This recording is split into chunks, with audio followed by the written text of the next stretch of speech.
And it's the midweek edition of Business Morning live on Channels Television. Great to have you join us. I'm Ladi Williams. First off, let's take a look at what's happening with the markets, starting with grains. Now, Chicago corn, wheat, and soybean futures rose today after reduced U.S. crop ratings, and a weekly government report put attention back on weather risk. The decline in growing conditions, together with a weaker dollar, helped offset pressure from a resumption in sea exports from Ukraine under a wartime corridor agreement. The most active corn contracts on the Chicago Board of Trade was up about 2.2% at $6.20 for half a bushel. Let's move on now to the oil markets. We see oil prices edged lower today after industry data showed U.S. crude inventories unexpectedly rose last week, signaling potential hiccup in demand. U.S. crude stocks rose about 2.2 million barrels for the week ended August 5th, according to market sources, citing American Petroleum Institute figures. Analysts had a forecast of a small 400,000 barrel drop in crude inventories. Brent crude futures fell about 6 cents to $95.25 a barrel. In early trade, U.S. West Texas Intermediate crude declined about 16 cents to $90.34 a barrel. On Tuesday, oil prices settled slightly lower after a choppy trading session that saw investors weigh recessionary concerns with news that some oil exports had been suspended on the Russia to Europe Druzhba pipeline that transits through Ukraine.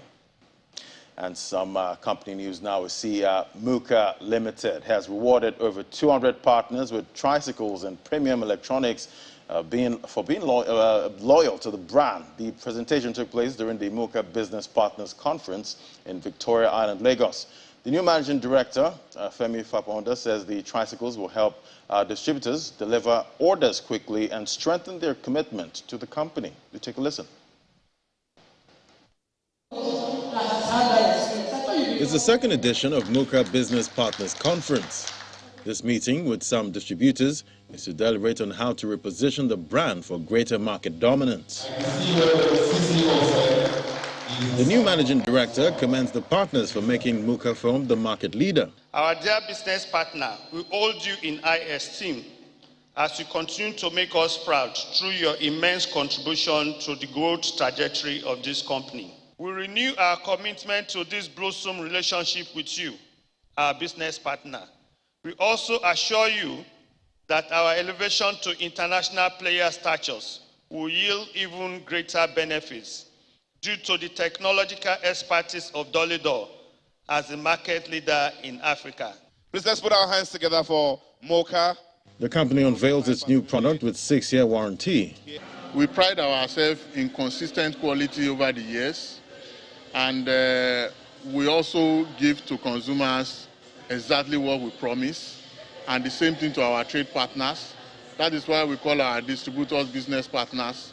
And we're also a highly compliant company, and this has come to the realization of both the players that have actually had interactions with us in terms of suppliers and also distributors that do business with us, and also the consumers. Good sleep is equal to good health. Having Muka Foam is the best way to achieve that. It was critical to examine your 20 pairs of Muka. Our technical experts found them satisfactory after inspection. And in a recent study that we just conducted at Obafemi University, Ife, we found the two products to be highly comfortable, and consumers are actually satisfied with the product. Muka's success story spans over 60 years of leading the African mattress industry, and the partners are excited about the good working relationship. Muka is a good company. I've started with them since 1991, and I didn't regret it about it. They are good in supporting their business partner in terms of finance, and their product is moving very fast. The event rounds off with presentation of awards and gift items, including tricycles, air conditioners, smart TVs, to over 200 best performing business partners.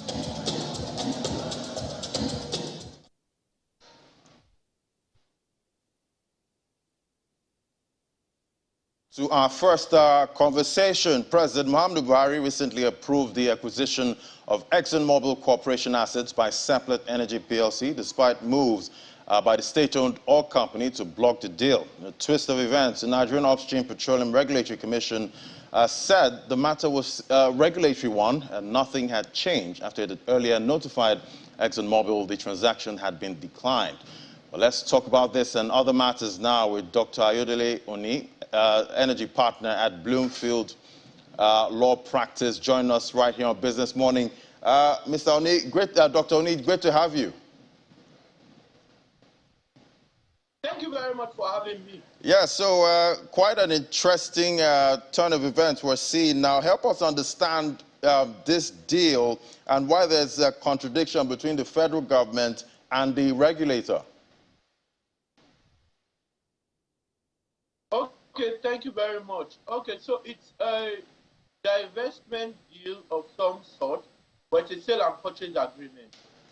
So Seplat seeks to purchase all the shares of a mobile entity, an ExxonMobil entity in Nigeria, and it was structured as a shared deal, possibly to avoid a number of regulatory challenges. You know, under the joint operating agreement, now, Mobil is in a joint venture with the NNPC. I believe it's one of the unincorporated joint ventures, which Seplat acquired, which Seplat then wants to participate in, but not directly by acquiring participating interest. Because if Seplat seeks to acquire participating interest, then there is what's known as the right of a preemption right, where NNPC can choose to then acquire the interest from ExxonMobil rather than Seplat. So I believe it was structured as a shared deal to avoid the provisions around preemption. But that's the first leg of where the problem is, because the NNPC does believe that, and it's a fair argument, does believe that it's a way to circumvent its preemption right. You know, a preemption right is a right for you to acquire your partner's interest when that partner wants to sell. So NNPC is partner under the unincorporated joint venture. An unincorporated joint venture is a joint venture which basis is a contract. Instead of this setting up a company where an NNPC and Exxon would have been shareholders, they just have a contractual arrangement between them. So Seplat seeks to acquire ExxonMobil's shares, all of the shares in that company. So the first leg is NNPC having a reservation seemingly around preemption, and that they want to circumvent its rights, and it's debatable. And the second leg is regulatory approval with the Nigerian Upstream Petroleum Regulatory Commission, which used to be the DPR, now under the PIA, the NPRC. So that's the second leg. And I understand that around May 13th, the Commission declined its approval, because under Section 95 of the PIA, the Commission, you require regulatory approval. You know, ultimately it's the minister, but it says the recommendation of the Commission. You know, but there's that debate, because if you look at, I think, Section 95.7, there's a lot of debate. Section 95.7 seems to suggest that the minister can reject the recommendation of the Commission. So I think that's where the debate is. The Commission has said no. There's a suggestion that the minister stating yes subsequently means the minister did reject the recommendation of the Commission. But that's debatable, because the Petroleum Industry Act then doesn't state what happens when the minister rejects the recommendation of the Commission. So that's where we are at the moment. Quite interesting, Dr. Oni, but I'll ask you this. Who is in charge here? Is it the president or the regulator? Okay, you know, I think the ultimate responsibility is with the president, who doubles as the Minister of Petroleum. Although, I mean, I believe there's a lacuna in the PIA, because it just says, generally suggests that the president cannot grant consent without the Commission. In another breath, it seems to suggest that the president, who is the minister, and the minister in this case, may reject the recommendation of the Commission. Now, even that is debatable. Is it the recommendation to approve or not to approve that it can't reject, because it seems to suggest in one breath that it's a recommendation to approve. So it should ultimately be the minister. If it was the Petroleum Act, we would not have that debate. It's clear that the minister, but under the PIA, it appears quite debatable strongly on both sides. So I think ultimately it's the minister, but his powers are no longer as absolute as they used to be. Okay, but with all that's going on now, how do you think this will impact, Nigeria's oil and gas industry? Okay, it's important that the government does look at the bigger picture, because transactions such as this that will provide income, that would also make more indigenous companies participate, should be looked at from the bigger picture, beyond the today, beyond the now. And you want to be sure the narrative isn't negative for future investors, so that's very crucial. So I think it's not we don't find ourselves in a very good position where the regulator and the minister have inconsistent views. I think that's an important point to note. It's not a great thing for the industry, particularly the way the narrative is being said. And looking so I think it needs to be resolved very quickly. Not to send a bad signal or the wrong signal to the International Committee of Investors. And looking at, this deal, if it finally scales through, would you call it a win or a loss for Nigeria? Okay, yeah, if it does, from a local content point of view, it really is positive from a local content point of view. Of course, there may be concerns that a lot of the IOCs are selling off and leaving. I think that's a concern for me. But from local content, it's positive.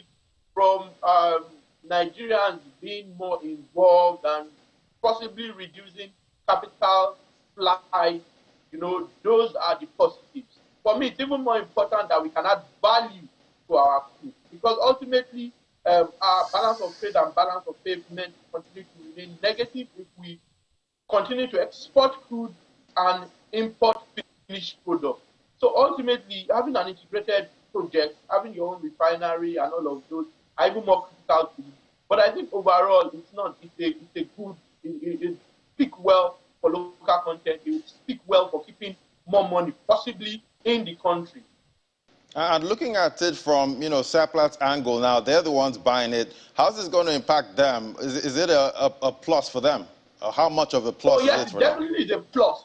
I understand the asset they will be buying, probably be producing 95,000 barrels per day, thereabout. That's what I see in the press. So that's good. That will increase their production, will increase income, and will be very positive for their books, for their shareholders. That's excellent news. I think it's a listed company, so that's really excellent news for the shareholders, and I expect that their share price will go up. So it's excellent news. And I think it's shallow offshore. It's not onshore. So some of those challenges will be onshore. I mean, very minimally may impact them, but I don't think it will be anything close to what currently is. So I think it's positive for their books, for the shareholders, for the valuation of the company. I think it's very, very good news for them. If it does sail through. And I hope it does. And looking at, how ExxonMobil is divesting at this point, how does this impact other big guns, like the other IOCs in the market? Okay, well, the question is, you must look at the reason why they are divesting. A number of people speak about ESG now, speak about maybe looking more at gas as a transition fuel and renewables. Many of them are beginning. They are no longer exploration and production companies. They want to be known as energy companies. So I think the reason is critical. Some have said could be security, crude theft and security around onshore and shallow waters. Some have also said that the commercial terms in places like Guyana are more attractive. So, we need to think about those reasons. If there are reasons that put us in bad light, then we need to rethink them. Even though my understanding of the fiscal terms of the CIA is that they are much better than what we have under the Petroleum Act, much better. So I think we should continue to improve our legal and regulatory regime and certainty, volatility was a problem because for a long time, almost 20 years, we were talking about the PIB, not the PIA, the Petroleum Industry Act. So I think that we need to think through what the reason is, because it's not only Mobile. We've heard stories around Chevron, Shell in the past, particularly onshore, because of security issues. And of course, energy transition is another reason. A lot of them, their shareholders are looking at more closely at ESG issues, environment, social governance issues, and that's a reason why a number of them may be looking at more gas and more renewables than food. But I dare say food still does have a substantial role to play in the energy sector, and this will be the case for a very long time. I mean, even 2050 won't cut it, and we see that example with people even looking to coal now because of what we have with Russia and Ukraine. So crude oil will continue to play a crucial role in the energy mix in the world. So I think it's positive for Nigeria, but could be negative depending on that reason. And we do need to note what the reasons actually are and to improve whatever challenges they may have faced, so that if subsequent owners, like even Seplat, don't face the same challenge. All right, we'll keep tracking that industry and how all these divestments and, the plans to move away from dirty alternatives. We'll see how all of that plays out. Thank you so much, Dr. Ayodele Oni, for coming on the show today. Thank you. Thank you very much for having me. All right. Have a good day. Okay, thank you. All right, now, so after the break, AFEX Commodities Market is next. Do stay with us. This is Business Morning.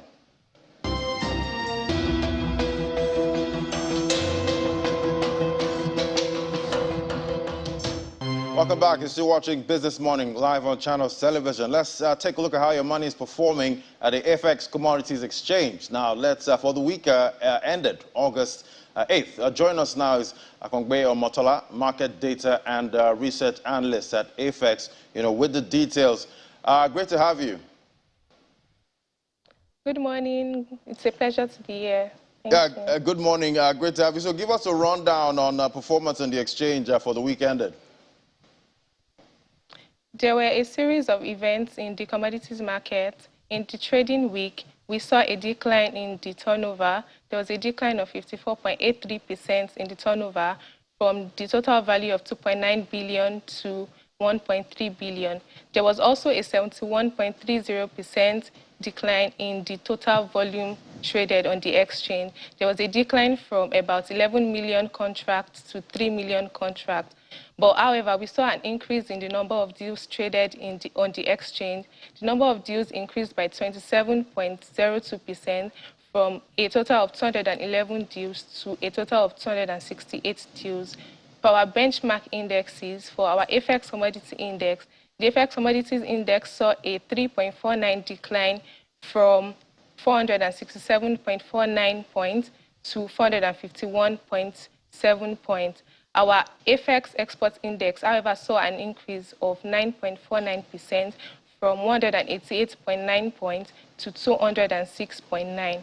Across our volumes traded, there was a general decline across volume traded of most commodities. However, soybean and paddy rice accounted for about 60% of the total volume traded on the exchange. The price of maize increased by 2.20% to close at 251.82 naira per kg. Also, the price of paddy rice declined by the price of maize declined by 16.6% to close at 207.81 naira per kg. The price of paddy rice declined by 1.14% to close at 252.81 naira per kilogram. However, the prices remained unchanged across all the other commodities.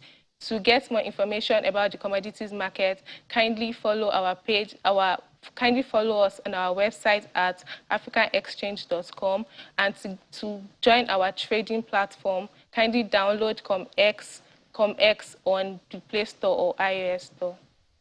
All right, we'll keep watching those commodity prices. Thank you so much, Akongbe Omotola, market data research analyst at AFEX. It was great having you. All right, now we'll take the conversation further now. Ensuring balanced supply and demand of cocoa is pertinent for the market. With how the required elements put in place for sustainable cocoa production. We'll be having that conversation now with Yusuf Ogumbi, Head Origination and Structuring at AFEX. Great to have you on the program. Good morning.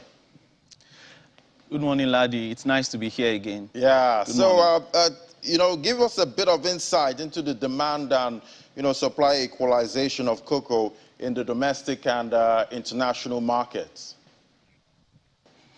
Interesting question there. Demand and supply has always been two major factors that we always look at in the commodities market. They are fundamental to every other decision that is made in the market. So for cocoa especially, which is an export crop, a cash crop for a country like Nigeria, as well as other countries like Ghana and Cote d'Ivoire, cocoa is a very major commodity that we focus on. And for countries like I mentioned, across the West Africa belt, we are what we call source origination countries. So there are places where people buy from. And then you also have countries in Europe, North America, Asia as major destination regions. So you have people buying from West Africa and South America and taking this cocoa to Europe, Asia, and North America to process into various products. The question here is that how much of demand is being met and how much supply is provided to the market as well. At various points in time, you have demand exceeding supply and some other times supply exceeding demand. But the focus is how do you then develop the domestic market in the country to meet up with the demand that has grown over the years. One interesting thing for us in Nigeria is that international demand for cocoa has increased due to a number of factors. Also because Nigeria is a very liberal market, you don't have regulations surrounding prices and some of these things. So people can come into the country, get the quality they need and the volume they need. Our own focus is how do we then meet up with the demand? And the question is how do you then build the farmer networks? How do you then improve on the plantations that you have? How do you then plant new trees? How do you replace the old trees that are growing old? And these are the things that you would typically look at in balancing the demand and supply side of the market as well. Quite interesting, but what are the critical elements needed to put in place for sustainable cocoa production to ensure that supply actually meets demand? The interesting thing in cocoa especially is that cocoa is fast becoming what we call an ingredient rather than an everyday commodity. So let me just differentiate a little bit here. An ingredient is still a commodity, it is still a crop, but then you then have focus being placed on quality, you have focus being placed on origin, you have focus being placed on different kind of quality parameters. And this means that you can't just replace one type of quality parameter, one bag of cocoa with just any random bag of cocoa. It has to be the same exact quality parameters to replace them. But for commodities, they are absolutely fungible. You can replace them as you desire. In the case of cocoa, what you then need as critical factors, critical elements, you're looking at the plantation, the size of the plantations you have, and the quality of the plantations you have. By extension, you're also looking at, because it's farmers that would keep these plantations, you are looking at the type of farmers and the quality of farmers you have. So you are then looking at the training programs you are providing for the farmers, the inputs they have access to, what kind of plantation are they using, what kind of practices are they applying on their plantations. So these are critical elements that you typically want to look at. So you are looking at the size of the plantation, which you would expect to increase as demand increases. You are looking at the quality of the plantation, which you would expect to meet up with the demand. So you have younger trees replacing older trees as they grow old. And then you're looking at the quality and the number of farmers you have, which you would expect to be educated, at least farmers that have good understanding of the practices that would drive higher yield and productivity for the country. Quite interesting, but what is AFEX, doing to make sure that this market, is actually balanced? Yeah, we are an indigenous country. We are an indigenous company, right? We are born out of Nigeria, right? And we understand the very peculiar concerns that we have in the country. And for us, we are looking at it right from the point of the seedlings, because we believe that the seedlings are the most important input into the entire cocoa value chain. So for us, we are focusing on getting very solid seedlings, sustainable seedlings that can be provided to these farmers, who then plant them to replace older trees. One concern we have in the country is that the plantation size, I mean the age of our plantation is getting older and older year after year. So the concern we are then focusing now on is how do we then replace those older trees with younger, more vibrant, more improved seedlings, so that this can help us improve the quality of our plantations.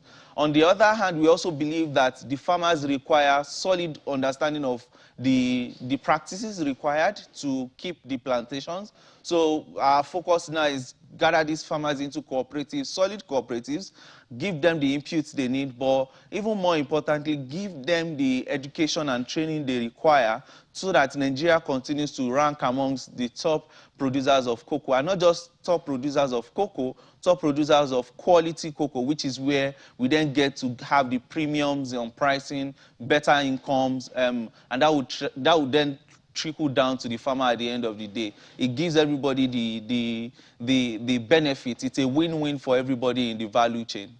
And hopefully you can also produce some nice chocolates to also boost that. Of course. All right, so where can we get more information, on AFEX involvement in cocoa production?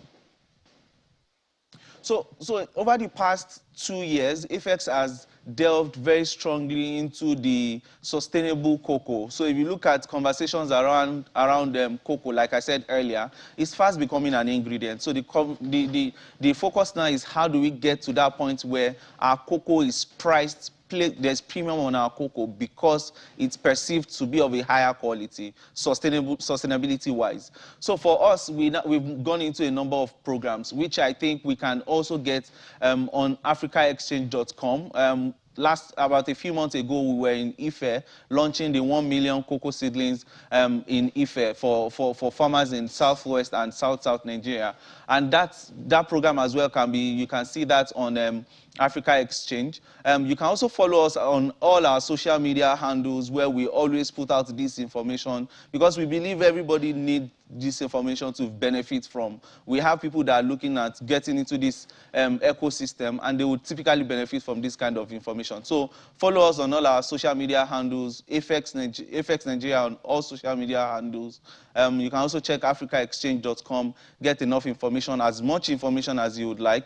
You can also reach out to us, contact us at afexnigeria.com. Get across to us. We would always provide you the answers to your questions. All right. Thank you so much, Yusuf Ogunbi, Head Origination and Structuring at AFEX. It was great having you.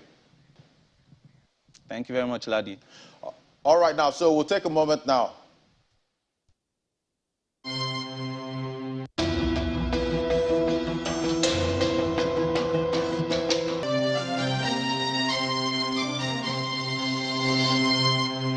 Welcome back. Now let's head on to the markets. It wasn't a good close yesterday. It was a deeper loss, and we have Ini with the details now. Ini, I saw that move yesterday, and I thought my eyes were deceiving me. You couldn't believe your eyes. I couldn't believe it. When you're about to take the stock market report and trying to get the numbers, how can we lose? I know intraday we were down 0.75%. At least we saw that during Business Incorporated. And so we thought, okay, maybe we'll have a little bit of recovery. Yeah, and then we lost the 50,000 level and went down 1%, 2%, 2.26%. Even the market cap. Even the market cap went down. Yes, lost that 27 trillion naira. Incredible. Well, these are the days of the dip. The dip, as we like to see it. Exactly. As you like to see it, Yunus. Exactly. I don't like to see it. All right, so let's look at the numbers now from yesterday. Yeah, starting, of course, with the equities. It was down 2.26% there. We lost that 50,000 level there. And we didn't even do 49,900 or 800. It was 49,350. Really went deep down there. So also the market cap, 27 trillion naira there gone. And looking at the activity, all in red as expected. Deals went as low as 3,000 and value 1.6. Volume just about 140 yesterday. And sectoral performance, banking regained, but not enough to bring the market up. Consumer goods down. Industrial goods, the almighty guys, down almost 5%. Not looking good at all there. But it's the days of the dip and the days of inflation. So I guess we should not expect any more. Going to the fixed income market, the federal government bonds had 11 deals yesterday valued at 3.65 billion naira. And then we see that the most favored for yesterday was the April 2032. I think we have Ifeoma Ejekwe joining us now to tell us more about the activities of yesterday at the fixed income market. Hi, Ifeoma, good morning.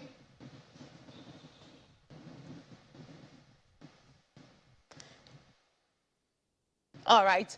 Okay, so while we try to get Ifeoma there, let's go to the next market there. There you see the central bank bills yesterday had only 3 deals, still a quiet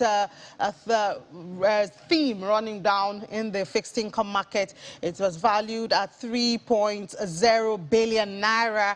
And there we see that November 2022 had just 1 sales yesterday, and then December had 2 yesterday. And then looking at the next market there, the OMO market, the open market had 7. Well, looks better than the central bank, even though not very impressive. Valued at 25.2 billion naira. And then the one that is expiring on Valentine's Day next year was the most favored, valued at 24.7. I don't know if we have Ifeoma now.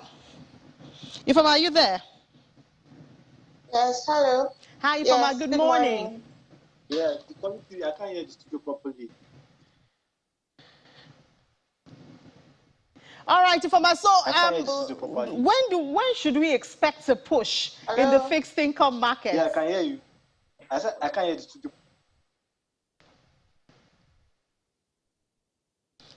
All right, hello, looks like we have a technical glitch between Ifeoma and someone else right there. But let's go ahead and see the market now. And the next market there is the unlisted market, the NASD market for yesterday. We saw that there was also a drop in that market. It was in the red, lost 0.81%, the NASD market there, and the market cap still hovering around 1 trillion naira at the close of trade yesterday. Activity yesterday, there you see it, the NSI was down, and then it's still around 1 trillion naira, hardly leaving that level, that's 1 trillion naira level, and there were only 13 deals valued at 2.89 million valued. I mean, the volume was just about 1 million yesterday, laddie. So it's not a very active market at this time, especially the fixed income space.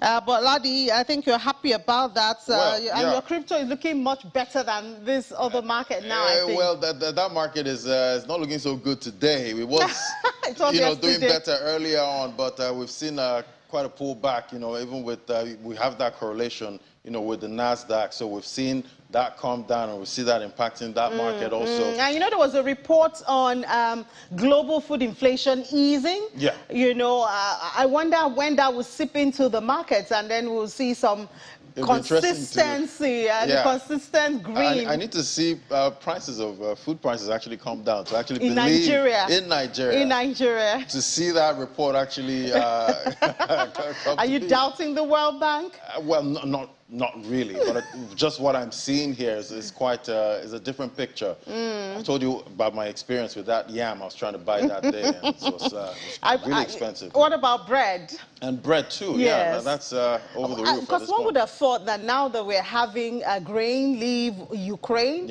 you know, that would, but I think Nigeria is very far off. So the lag effect. Exactly, the lag is going to take quite a while before we start feeling the impact. Or we should start growing ours. You know, you spoke to AFEX there. You know, they're talking about cocoa, and the other day we had the national president of cocoa here. You know, to tell us how to bring this thing home. If we can have homegrown, you know, then we don't have to look at the wheat we have here. And I know there's some taste issues they have with that. But let's change our taste buds. All right, Didi, thank you so much. Thanks for having me. All right, now we'll take a break. Now when we come back, we head to London. Do stay with us. This is Business Morning.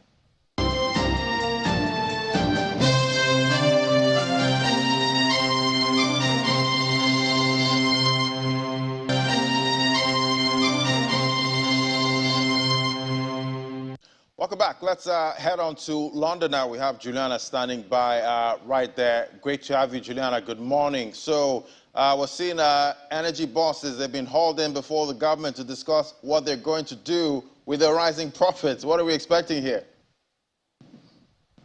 Gosh, well, hopefully we're expecting to see a reduction in energy bills, and I don't think that's going to come anytime soon, Laddie. But over the past couple of days, Boris Johnson's government have been accused of being asleep at the wheel because, of course, on the one hand, we're seeing energy bills rising, the cost of living crisis getting bad, talks of a looming recession. And on the other hand, these energy bosses, like Centrica, the owner of British Gas, BP and Shell, are reporting extraordinary trading updates. And so there has been an awakening, and now we're hearing reports that Nadine Zahawi, the Chancellor of the Exchequer, alongside Kwasi Kwarteng, the Business Secretary, will be dragging in these bosses for talks in Downing Street tomorrow. I think during the talks they're expected to talk about their investment plans. They're also expected to reveal what their operating profits are likely to be in the coming days, and perhaps the windfall tax, which you know, it took the former Chancellor Rishi Sunak kicking and screaming to implement, could be broadened or could be introduced much sooner, so that you know, these profits can go to those who need them. Just to reiterate, bills have trebled here in the UK over the past couple of months. At the moment, on average, you'll be paying about £2,000 a year for your energy bills. That's going to rise in October to about £3,500 a year. And then in January, it's expected to rise to about £4,000 a year. This is a lot of money, and it's a lot of money not just for those who are on very low incomes or who are unemployed. This is a lot of money for everybody at the moment. So there's definitely got to be a way around it. So I think everybody in the country will be, you know, holding their breath and waiting to hear what the update is on tomorrow morning's meeting. Right, we'll be watching out to see how that all plays out. And the man of the moment, he's back in the news again, Elon Musk, this time selling about $6.9 billion of his Tesla shares. How's that being perceived over there? Yeah, it's a really interesting story, isn't it, about Elon Musk, as you say, the man of the moment, you know, the world's wealthiest man. Of course, he's still in this Twitter spat, isn't he, after he decided to pull out at the very last minute of buying the social media platform for $44 billion. Twitter obviously not happy about that. They're dragging him to the courts. We're expecting a 5-day trial, probably a show trial, to take place in October. Now, he has sold, as you said, about $7 billion worth of Tesla shares, the electric vehicle, and he says in his own words that this is because Twitter may force him into this sale. So a lot of people are confused by this because over the past 12 months he's offloaded, I believe, nearly $40 billion worth of Tesla shares. It is one of the most valuable company in the world, so definitely it has a lot of coffers in its stock. But he did vow on Twitter in April not to sell any more shares, and in April he sold another $8 billion. So what's going on? Are there potential cash flow issues? We don't know. But yeah, very interesting. And yes, he has been responding on Twitter, his most famous platform. Right, quite interesting. Well, he's offloading quite a lot these days. He offloaded Bitcoin holdings, now more Tesla shares at this point. All right, Juliana, thank you so much. Thank you. All right, now let's head on to other markets there. Let's take a look at the sentiment in the crypto space right now. We see the market, it's still fear we have in the market, but we had an improvement of about 42 points yesterday, but now we're back at 31. We've lost all of that 40 region now. So it's back to fear, even though it was still fear, but deeper fear at this point. Let's see the market cap now, $1.08 trillion. That's down about 3.69%. We're seeing sell-offs happen in the market this morning. Volume traded 67.96 billion. That's down about 21.99%. We see Bitcoin dominance there, 40.45%. And we see Bitcoin there losing that 24,000 and 23,000 level. It did lose that yesterday. It's down 0.26% this morning. Expecting that inflation data, the CPI data in the US, and we're seeing investors react to all of that. Price of Ethereum, $1,677. Also lost the 1,700 range to down 0.20%. Volume traded in Ethereum, $17.41 billion. And we see the top odds per market cap is all red on that counter. We're seeing sell-offs on major altcoins in the market this morning. Let's try and see if we have Olumide additional this morning. Hello, Olumide. We're seeing sell-offs on major altcoins in the market this morning. Olumide, great to have you. We have Olumide additional this morning. Hello, Olumide. Hello, Ladi. Good morning. Good morning, Olumide. So, yeah, we're seeing another hack in the market. This time, it's Curve Finance. They got hit with a hack recently. Tell us about this one. And it seems these hacks are getting more rampant.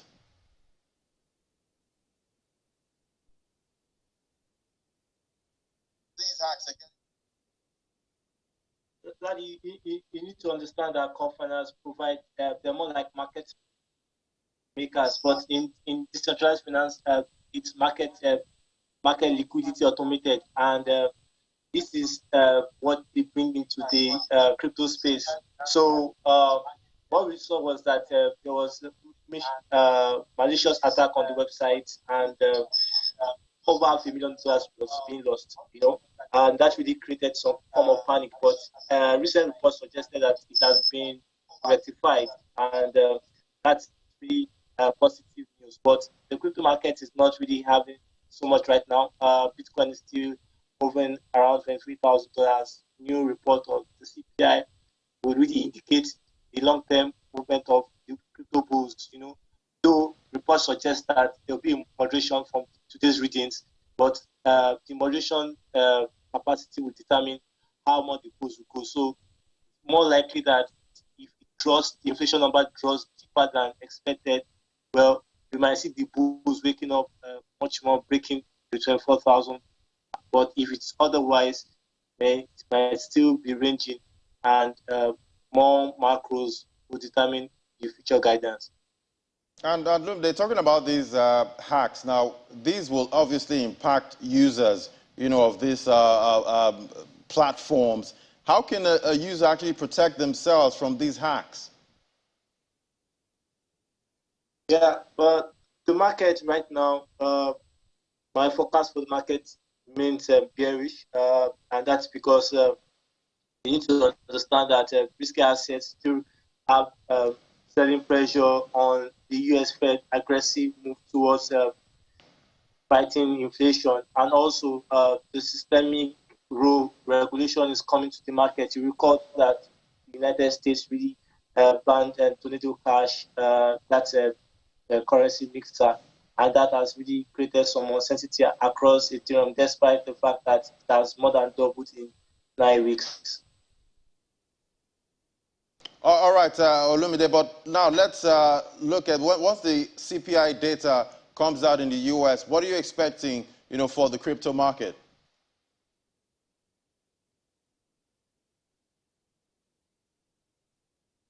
Hello, Olumide, can you hear me? So, sorry, yeah, I didn't hear it clearly, but my outlook, so I previously talked about my outlook, and I still remain the fact that it looks very unlikely that Bitcoin might have liquidity issues on in volume. We could see that the volatility we saw last year is not coming to play, and we're seeing that sellers are making at a loss, long-term holders are selling at a loss. So it's really not an interesting time in the crypto market, but adoption has been moving no bounds. We could see that Coinbase recently saw their stock price appreciating by more than 80% despite recent results that shows they posted losses. So it's really early to call Ladi, but the prospect is that adoption still takes the bantu. Right, and we've seen Elon Musk offloading shares. I talked about that earlier. He did sell his Bitcoin holdings with Tesla, about 70% of that. Do you see him buying back Bitcoin at some point?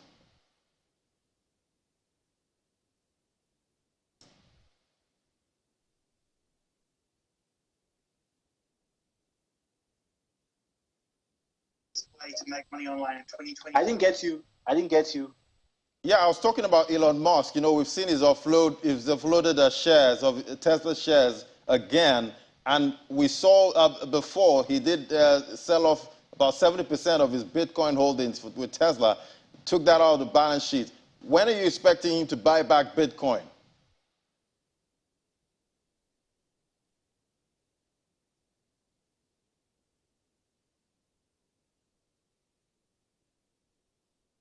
It's very tricky for the world richest man. You know, some people are forecasting that he might have cash flow issues. Though recent reports suggest that he sold Bitcoin at some form of profit. But you know, his recent sale of Tesla shares just tells you that it's either he has cash flow issues that he doesn't talk about, or it's really focused on the Tesla deal, because such amount of money will tell you that Elon Musk is really focusing much more on solid assets rather than risky assets. So I think the outlook for Bitcoin for Tesla company doesn't look something close right now. But you can't, you know, if you look at his last earnings report, he spoke about the fact that Bitcoin still remains on their map, but in reality, and his body language suggests that he's having nothing with Bitcoin right now. All right, Olumide, we'll keep tracking what Elon Musk does next. Thank you so much, Olumide. Now, let's get to the top 5 gainers that we see next. So, there, Nike Finance, they're up 4.60%. It's at 81 cents. Leo, that's up 3.82%. PaxG, up 0.31%. DAI, that's one of the stable tokens there. USDP, stablecoin, in the top gainers list. You know, once you see stable coins on the top gainers list, you know the market is red. Let's look at the top 5 losers now. We see Celsius there. That was on the top gainers list yesterday. It's down about 12.41% this morning. GMT also down 10.73%. So we're seeing double-digit losses across the market. Kusama down 9.44%. And Rose there, 9 cents, down 8.95%. So it's a red market we're seeing right now in the crypto space. It remains to be seen how that U.S. CPI is going to look and how the market is going to react to what the CPI says. And that's all we have for the markets right now. And thank you so much for watching the show today. That's all we have. That's a wrap for today on Business Morning. Don't forget to join us at 1:30 on Business Incorporated for more updates and developments in the world of business. And remember, you can watch this again on our YouTube page. Just search for Channels Television on YouTube, and don't forget to subscribe. Thank you for watching. I'm Ladi Williams. Bye for now.